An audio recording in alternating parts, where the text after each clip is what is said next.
E aí, tudo bem? Vinícius Cardoso do Mundo dos Bancos para mais um vídeo. Vinícius, como funciona a função crédito do PicPay? Pô, pergunta bem legal, eu vou mostrar para vocês direto da tela do meu celular como funciona essa opção crédito e ver se tu tens a opção crédito, né? Porque não adianta tu saber como funciona e tu não ter.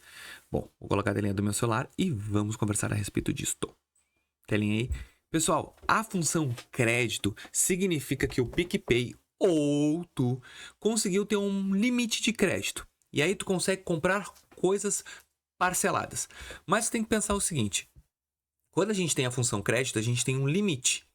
Então vamos supor que tu tens um limite de R$1.000. Tu pode chegar numa loja e fazer uma compra de R$1.000 e parcelar esses 1.000, vamos supor, em 10 vezes de 100. E como é que vai funcionar? Eu vou pagar mensalmente R$100. Então, o meu limite vai todo nessa compra, porque eu tinha 1.000. E mensalmente, quando eu pagar os R$100, vai voltar os R$100 para eu poder usar. Ah, se eu não usar durante 3 meses, vai voltar 300. Tu vai poder usar 300, porque os outros 700 ainda está condicionada a pagamento. Tá, e como é que eu sei se eu tenho esse limite de crédito? Tu vai clicar em cartão.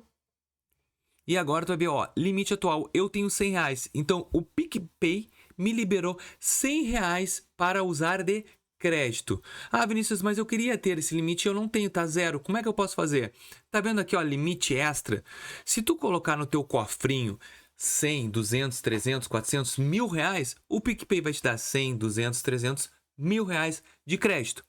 E o teu dinheiro vai ser a garantia do crédito. Então, se tu não pagar, ele vai pegar do teu saldo, que tu tens ali guardado no cofrinho. Então, se tu não usar, na hora que tu sacar, tu pode sacar a qualquer momento. Agora, se tu usar, tu tem que ir pagando para liberar o teu limite do crédito. Então, para te ter a função crédito, ou o limite atual, o PicPay te entrega, como deu para mim, ou tu vai ter que construir através do cofrinho ou do limite extra o teu novo limite. Lembrando que tudo vai estar condicionado ao dinheiro que tu depositar.